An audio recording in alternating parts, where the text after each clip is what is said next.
Hello everyone, welcome back to our channel. నేను మీ చందన. ఇవాల్టి curry వచ్చేసి మిక్స్డ్ వెజిటేబుల్ అనమాట. అంటే వంకాయ, చిక్కుడుకాయ, టమాటో అనమాట. సో ఫస్ట్ అయితే ఇంకా సేమ్ ప్రాసెస్ అన్నిటికీ ఎలా పోపు వేసుకుంటామో అలా వేసుకొని వంకాయని కొంచెం మగ్గించుకున్న తర్వాత మనం టమాటోస్ కూడా వేసుకోవాలి. ఆ టమాటోస్ కూడా మంచిగా దగ్గరకు వచ్చిన తర్వాత, అంటే ఈ ఆలు నేను పొద్దున శాండ్విచ్ చేసి ఉండే అనమాట. అందులో ఒక ఆలు బాయిల్ చేసి మిగిలితే వేసేసాను, అది ఆప్షనల్ మాత్రమే. సో తర్వాత ఇలాగ ఉడికించి పెట్టుకున్న చిక్కుడుకాయ ఇలా పొడుగ్గానే ఉండాలి, అప్పుడే టేస్ట్ అంటే తింటా ఉంటే కూడా మంచిగా అనిపిస్తుంది అనమాట. సో ఇవన్నీ మంచిగా మగ్గిపోవాలి.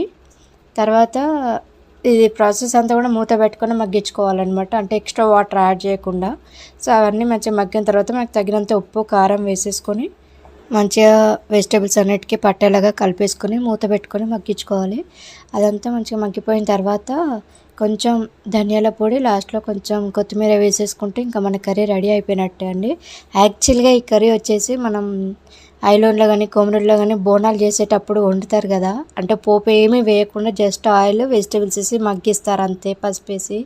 అసలు ఎంత టేస్ట్ ఉంటుందో ఆ రోజు, అసలు ఆ రోజు వచ్చిన టేస్ట్ మనం ఏ రోజు చేసినా రాదు. ఇదైతే నాకు అనిపిస్తుంది. మీకు కూడా ఇంతేనా? అయితే కామెంట్ చేయండి. Thank you for